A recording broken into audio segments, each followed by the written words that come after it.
Hi there, everybody. It's Iwana. We are here on our second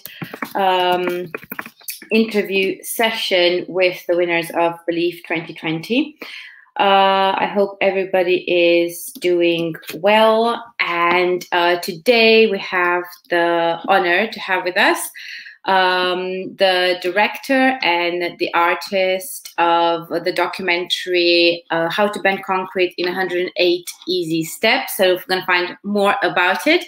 They have been the winners of Best Documentary as well as the winners of the Public Award this year. So without further ado, I will introduce the director, which is Mahesh Madhav.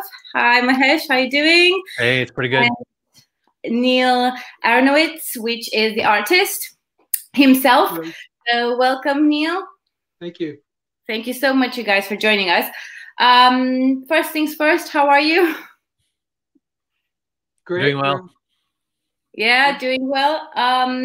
So congratulations. You're not only the winners of our Best Documentary, but also the winners of the Public Award. So I'm going to start with you, Mahesh. How do you feel? I would hope good.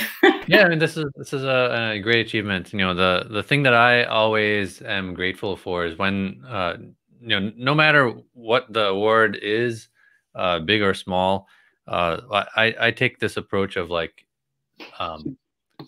we're all on a journey, and the awards just indicate that you're on the correct path and you should continue to walk and try to achieve more and more in your craft. I think everybody has tremendous ability to learn and continue to be better.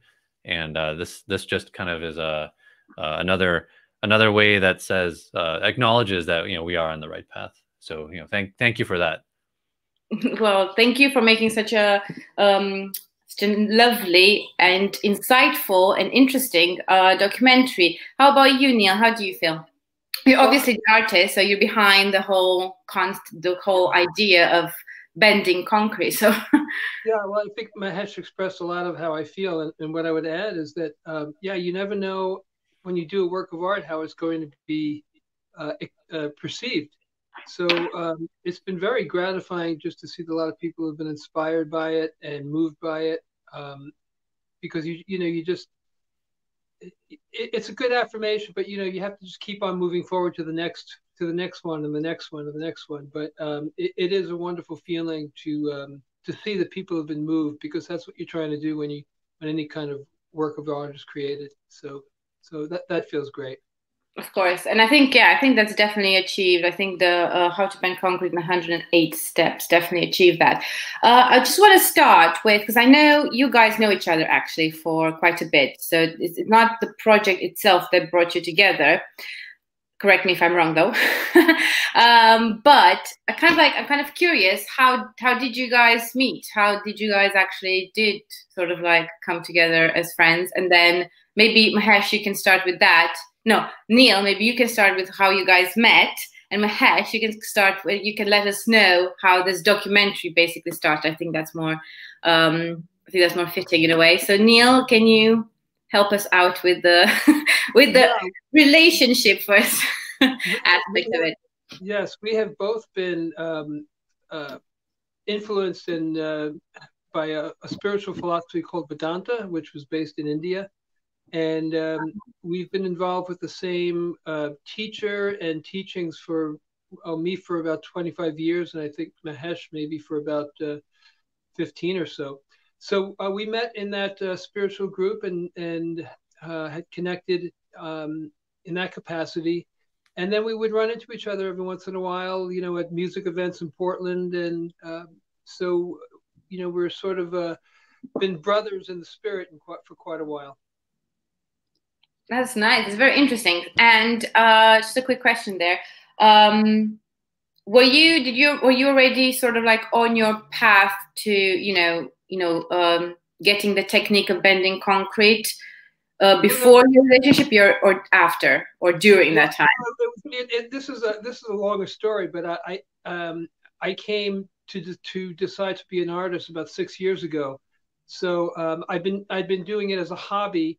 And I always had an interest in art and design and making things, and I just decided to take it up professionally 6 years ago.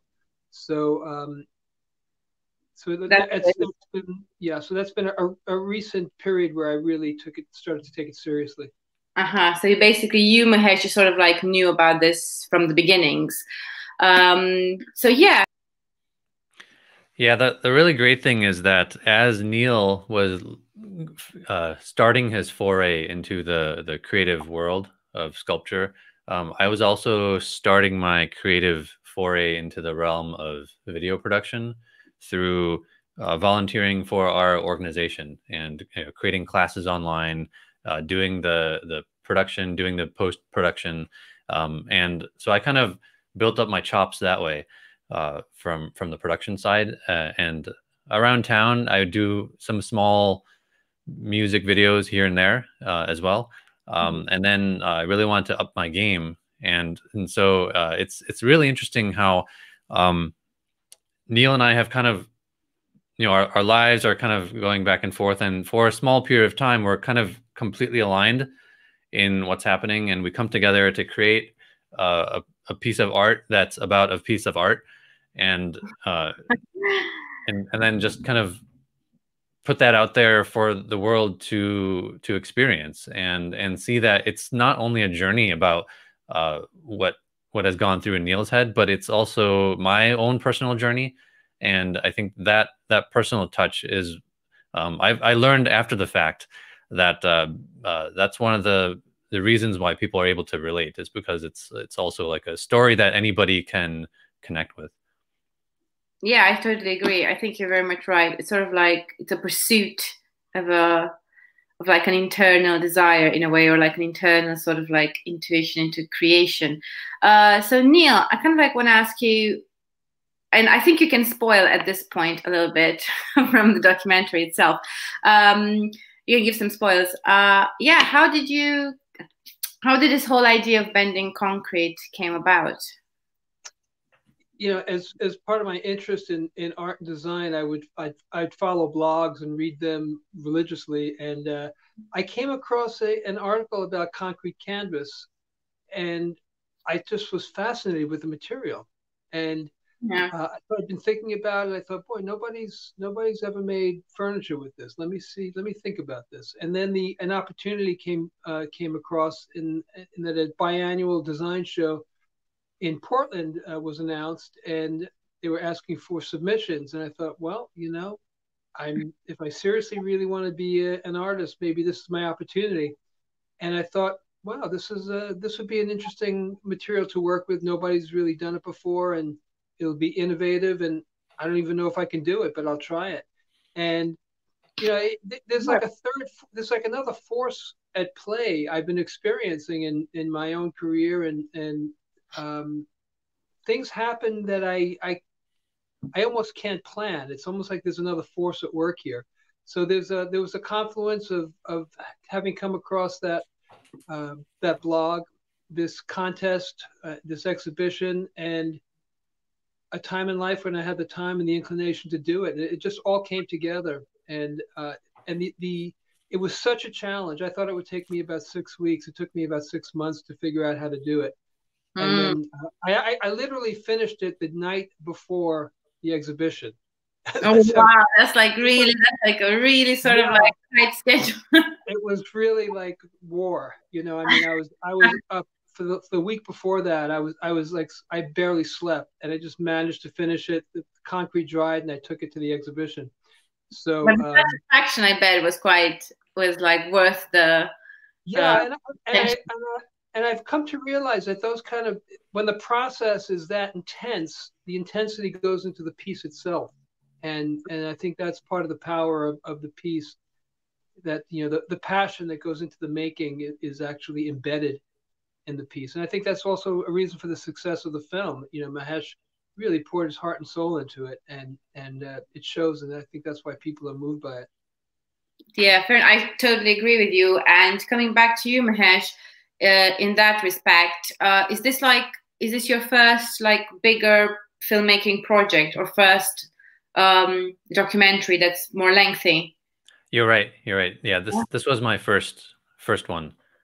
So can you tell us a bit of how you came up with that? I mean, how sort of like from the idea of, oh, this is interesting. I'm thinking I want to, I'm going to start, I'm going to start filming about it or make a documentary about it. How did you sort of like, how did things unfolded afterwards? What were like maybe some challenges? What was your sort of like path? Yeah, this was very organic. I'll share that this project started as a kind of a class project at the local media community center that we're a part of. That's Open Signal here in Northeast Portland. I had taken a class to do an interview, and so we had about 4 people there, and we learned how to set up the lighting and the background for interview. And I asked Neil if he would come in just to do that, be that guinea pig for us, and do, as an experiment, just to see, like, let's see if we can get some footage of you talking about your craft. And so that's the sit down scene with the red and wooden backdrop. That's what you see. That's how the project started. So we ended up getting about 40 minutes of footage from Neil interviewing there. And the thing is, we went through a very wide variety of topics with him in that interview, and any one of them could have been turned into a small documentary. And he had touched upon things like monetization of art, collaboration with other people. He had talked about different like how he came up through the process. And so I went through all that footage and decided that what I could relate to was just the process and identifying his vulnerabilities and relating to those vulnerabilities. So that's what we kind of crafted a story out of. And what happened afterwards was we have this footage of Neil, and I've noticed in any good documentary you need B-roll. So, after about a month, Neil's like, hey, I'm going to cast this world console for the first time. This is a new idea I have. And so I said, all right, let's go. Let's get the crew together, right? It's me and my wife and my good friend. We came in with the camera and big heart and took some footage. And I didn't realize this, but I thought that we would be done after 1 or 2 sessions. But as Neil mentioned just now, the process doesn't, the process takes 6 months. So there was every few weeks I would come back and take some more footage and see what the table looks like, get his thoughts, his feelings, and understand what's going through his mental attitude, his thought process on where he is at that point in time. So 12 or 13 sessions later, we get to the point where the table is done and we can reflect back on it. And that's when I have all this footage in front of me. I have hours of footage and how to craft a story from that. So, documentary filmmakers will always tell you, you have to kind of figure out what you want to do with the clips that you have. And sometimes you may not have all the right clips to forge a story from there. And that also kind of lends itself to like where you're going to go with the final product. So those are some of the challenges at a very high level. But I think it's quite interesting, because what I think is quite interesting about it is that at the beginning, neither you, Neil, nor you, Mahesh, did actually know if this was possible. So you didn't know if the documentary, I mean, he could have not finished this, he could have not done it. And then the documentary basically was, so both of things were like hanging on the same sort of like success, on the same, which I think is quite interesting. I'm not sure if I think some documentaries might do that, but I think it's quite interesting that you're actually there from the beginning, betting your money, taking like a bit of a risk, really. Absolutely. And actually doing it. I want to go back a little bit to the spiritual aspect of creation, because I feel like both of you have a sort of like connection to that. And I'm wondering, is it sort of like similar in ideas and concepts, or if it makes a difference? Because you, Neil, you're creating art and you're creating furniture. It's a different type of, in a way, creative process. While you, Neil, Mahesh, sorry, you're going into filmmaking and into the documentary sort of like aspects. So how do you feel? How both of you? And I'm going to start with Neil on this one. How do you feel the spiritual aspect fits into this whole process, into this, you know, into creating and innovating and making art? Well, this could be a very long discussion, but I think I'll limit it to 2 points. One is in the creation of a piece, there's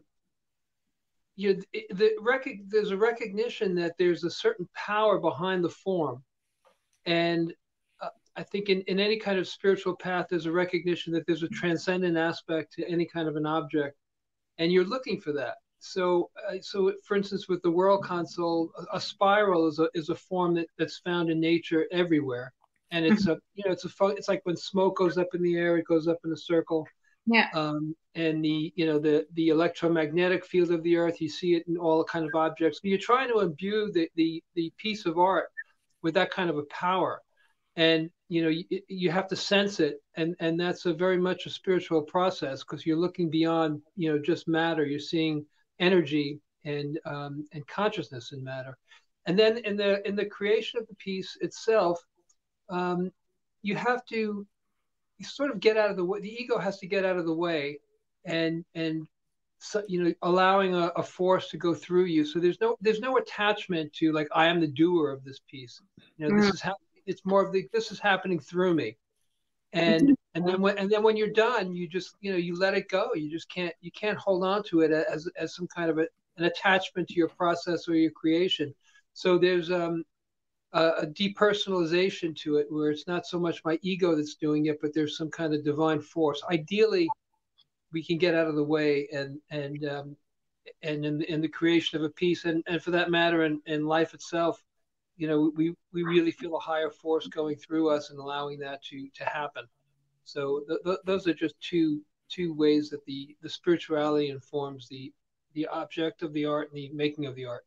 That's interesting. That's a very interesting concept, that we're sort of like the funnel, or the sort of like the messenger in a way, of something that's already sort of there, just waiting to be, physicalized or given a form.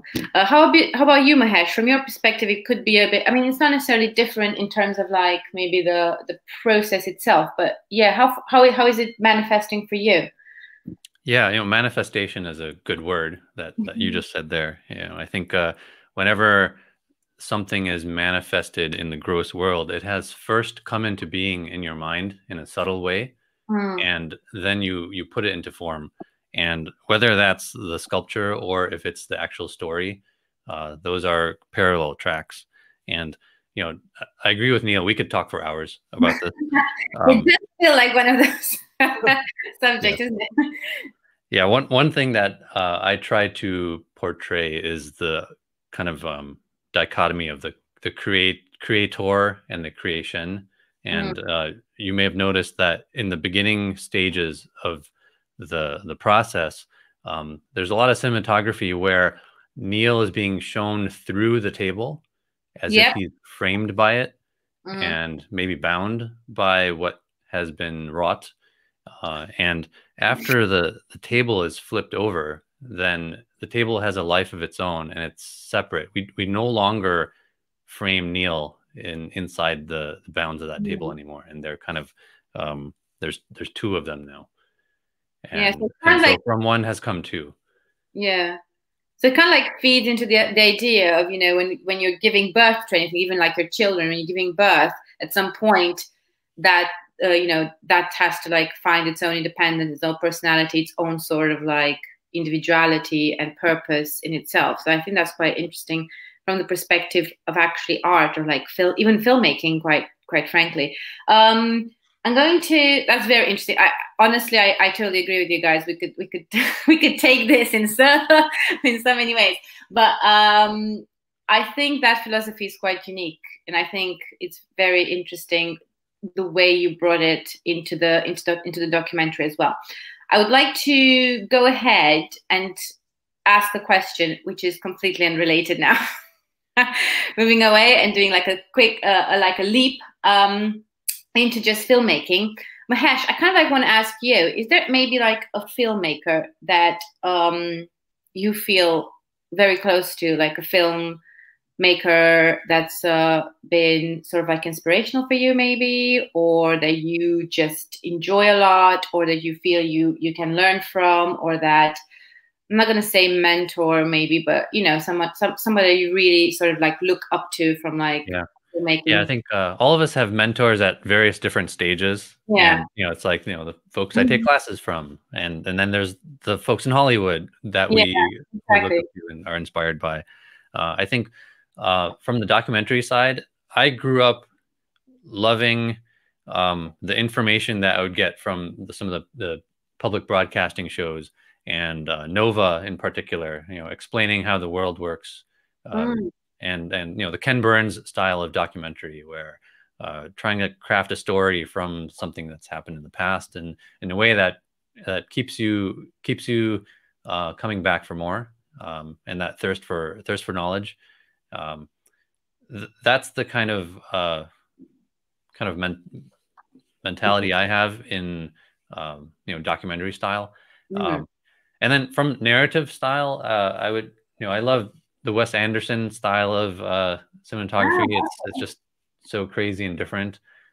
He certainly has a craft that he has, the way that he does his shots, and the transitions and the framing and everything. And you know, you can take apart any one of his movies and learn something, you know, how he's pushing the boundary. Yeah, he's very creative, I think, and I think he builds like a completely different world, in sort of like with atmosphere and characters. So that's, yeah, I take your point on that. How about you, Neil? Is there anybody that you feel like was influential to you, like an artist or even filmmakers, or somebody that you felt quite drawn in terms of like, or you felt like you could learn from? Well, I'll tell one story which is very, very magical involved with the film. I can think of a few sculptors who've been really influential, but a modern designer, actually he died about a year ago, is Ingo Maurer, and who's a lighting designer who's really considered like a legendary light artist.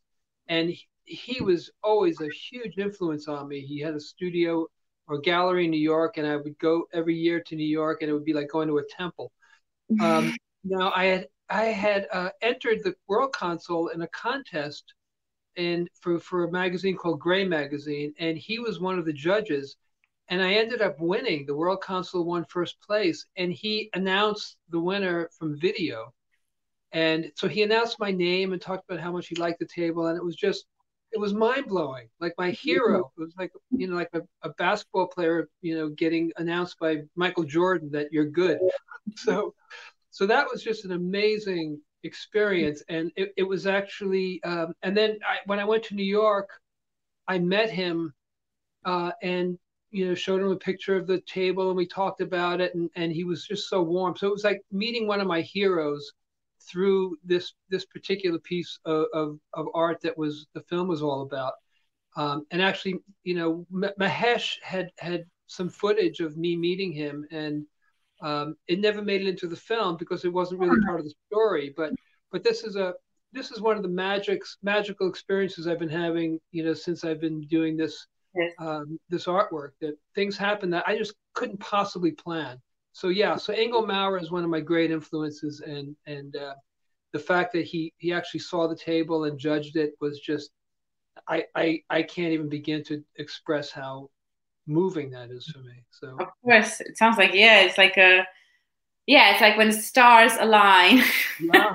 for that moment. That's really cool. So that clip is actually available at our website. I put some of the deleted scenes up there. Oh, great. So howtobendconcrete.com. Perfect. Say that again. Howtobendconcrete.com. Perfect. Okay, cool. So if people can go there and check it out. As we're coming swiftly to the end, I kind of like want to ask you, what is next for you guys? So Neil, what is yeah, what is next for you? Are you making any more pieces, or yeah, what does the huge future hold? Maybe not necessarily in the long term, but in the future, short, medium term. Yeah, well, the last couple of years I've been making a lot of these tables and chandeliers, and I made a metal version of the World Console. There are a few exhibition and contests coming up, so I'm working on about 4 new pieces to kind of make a new collection. Some of it out of concrete canvas. I'm making a concrete canvas chair. I've got several new lights coming up. So I've got a whole new round of pieces that I'm very, very excited about. And I'm in the studio working on them and in the middle of designing them. And they should be ready for presentation in a few months. So I'm hard at work right now. It's in a new generation of work. Exciting, very exciting. So you're sort of like are you trying to sort of like expand the number of objects that you can actually use, make, sorry, by using concrete? Is that a sort of idea, or? Well, yeah, I want to expand the edition, and I've had a lot of requests to have other pieces made out of concrete canvas. I don't want to get limited to that, but at the same time, it's become kind of my signature and what I've been known for. So I've been urged by a lot of writers and design critics to really to pursue that. I expressed that I really didn't want to get pigeonholed as the concrete canvas guy. And then actually a galler said to me, "Believe me, you want to get known for that." So I'm continuing with that, along with some other things. Yeah. Good, wonderful, that's amazing. How about you, Mahesh? So now, do you have the filmmaking bug? Do you think you're going to make some other projects? And if you do, what do you think about? What are you? This is tremendous. Being able to get this film out on the festival circuit and have its festival run very successful. And I've been learning at every step of this process. And we now have distribution for the educational channels too. So these are all really, really great things that are happening. And what they say about the awards and the success and the accolades is that when you do good work, that allows you to do more good work and opens other doors. So I'm hoping that people see this and want to come and collaborate or fund other kind of projects. Mm-hmm. In the medium term, for my day job, my company, I work at a tech startup. Mm-hmm. They're allowing me to create some narrative stories of the work that we do. And the people who work here, and do that for the purposes of sharing with our investors what we are up to, as well as for recruiting purposes, what kind of people work here in our ethos. So being able to hone my craft, work with outside agencies, and get paid to do that's just a wonderful thing. That sounds cool. That sounds amazing. So both of you are keeping busy, which is very good. That's what we like to hear. Well, I really hope you have enjoyed your experience with the Epic London International Film Festival. And I know we would have loved to have you in person and to have it live. But I think online has also delivered some very good points as well.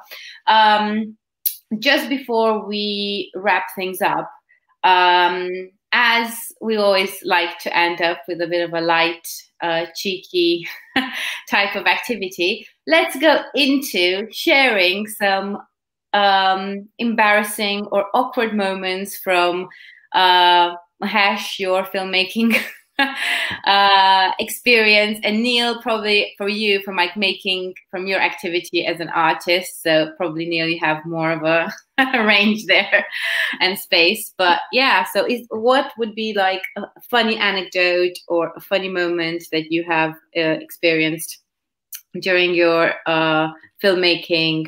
Or, we can expand it, Mahesh. We can do it from your career if you feel if that helps. You just expanded the scope. So, I always ask this question whenever I go to the Q&As at film festivals, and it's always amazing what people will tell you. And I love learning about behind the scenes and how people work. And so, I always ask, like, what went wrong? And in this situation, there's so many things that went wrong. A few of them that went wrong. You know, I'm very meticulous on how I use other people's time. And when I come into Neil's studio and I set up my equipment, get everything ready, and he's ready. There was one time when we were ready to go, and oh my God, I don't have the SD card in my camera. I left it at home. And what do I do now? So I'm like, all right, I'm embarrassed. I didn't do this one thing.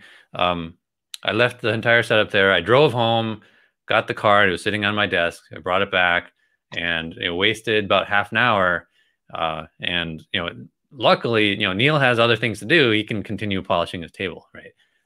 But you know, I brought that back. So half an hour.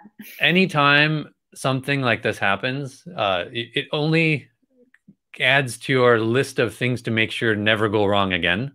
Yeah, and you only learn that through experience. So you know, you have this mental checklist of like making sure everything is correct, and so that's another one. And there's been countless others like that everybody has to go through as they're going up through the production experience. True. Fair enough. Fair enough. I mean, obviously, in your case, that's not too bad because you're basically the boss of yourself. So there was no explaining to do there too much, but I get your point. How about you, Neil? Any? Yeah, well, I can't think of anything that was publicly embarrassing, but there's a funny story around the making of the first world well, actually, it was a world coffee table. Oh, right. It was the first exhibition that I entered, and I told you I literally finished it a few hours before I was supposed to get it started, and to get it to show it. You know, the first molds I made were made out of foam, and I didn't realize concrete gives off a lot of heat. So I spent $1,000 making these foam molds, and they melted. So that was quite discouraging and embarrassing. And then there were photographs. I had a Photoshop drawing of the piece, and so people thought it was done very well. So people thought it was real, and I didn't even really know if I could make it. And so the newspaper once had seen the Photoshop drawing and wanted to interview me because the piece was so interesting. And I'm thinking, oh my God, I'm not even done. They're going to think I'm a fraud. You know, it was just, you know, and I kept putting them off. Like then a film crew wanted to come and watch me finish it. And I just said, you know, I don't have time. And they kept on bugging me because I didn't even know if I could finish it. And this was like, so 2 days before the exhibition, they come up. I said, all right, finally, come and take a look. And I was like nowhere near done. And so they come into my studio, you know, like 4 or 5 people, they gather around, they look at it, and they were filming a few other artists as well. And they looked at me and they said, wow, you're further along than most people. So I was like, I just had to laugh because I was, you know, I really didn't think I could make it. I've had a number of situations. I did a chandelier and I was supposed to deliver it. I thought I needed another week. I go to the studio and like, it's done. It was like Gremlins had worked on it overnight. So, I don't know.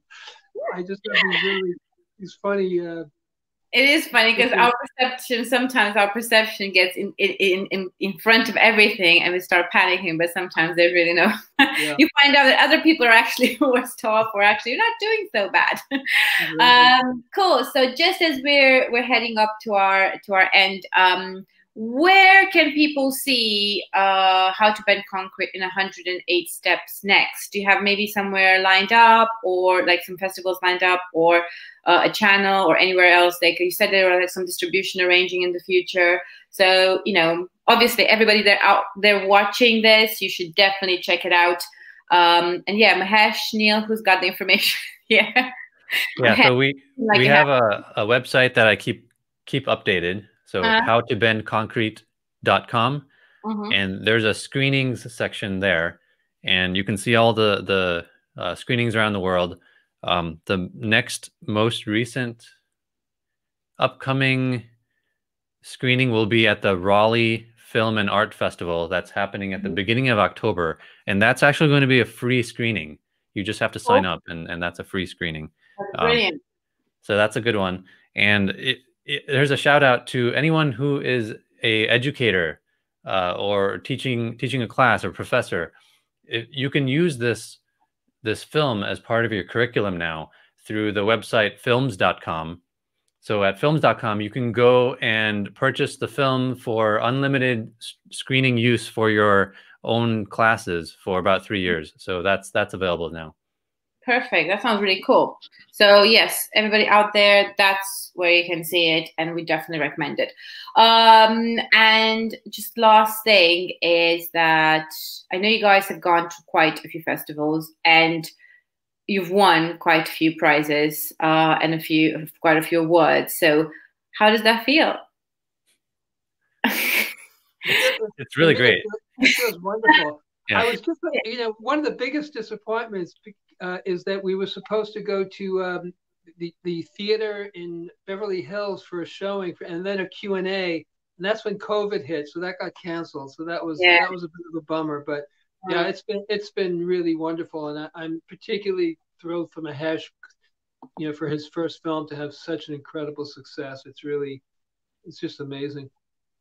Yeah, totally agree. I very much agree. Okay, guys, thank you so much for joining us today, and thank you so much for your time and for making How to Bend Concrete in 108 Steps. Before I let you both go, I know we might have done this in the previous interview. Is there an advice that you can give to young filmmakers, or indeed any type of independent filmmakers out there? Just like one phrase or one simple thing that you feel like that either was important to you, or maybe you would have liked to hear that at the beginning of or during the process of actually filmmaking, something that you feel like quite drawn and quite impactful. So Mahesh, let's start with you, and then you can follow up, Neil. Yeah, just go out there and do it and try, and don't be afraid to make mistakes. Cool. Straight into the point. I like it. Good advice. Very good advice. And how about you, Neil? Yeah, in a similar vein, the saying, feel the fear and do it anyway. Okay. Just do it. Just do it. Perfect. Love it. Okay, guys, thank you so much for joining us. I hope you're going to have a good day, and we really can't wait for your next projects and your next endeavors. Thanks so much. Thank you very much. Thank you. Yeah, that was Mahesh Madhav and Neil Aronowitz from How to Bend Concrete in 108 Steps, winners of Best Documentary and Public Award at BELIFF 2020. Tune in next Sunday at 3 o'clock. We've got another round of interviews, the last round of interviews with the winners. And until there, without further ado, I hope everybody has a great week, and I will see you next Sunday.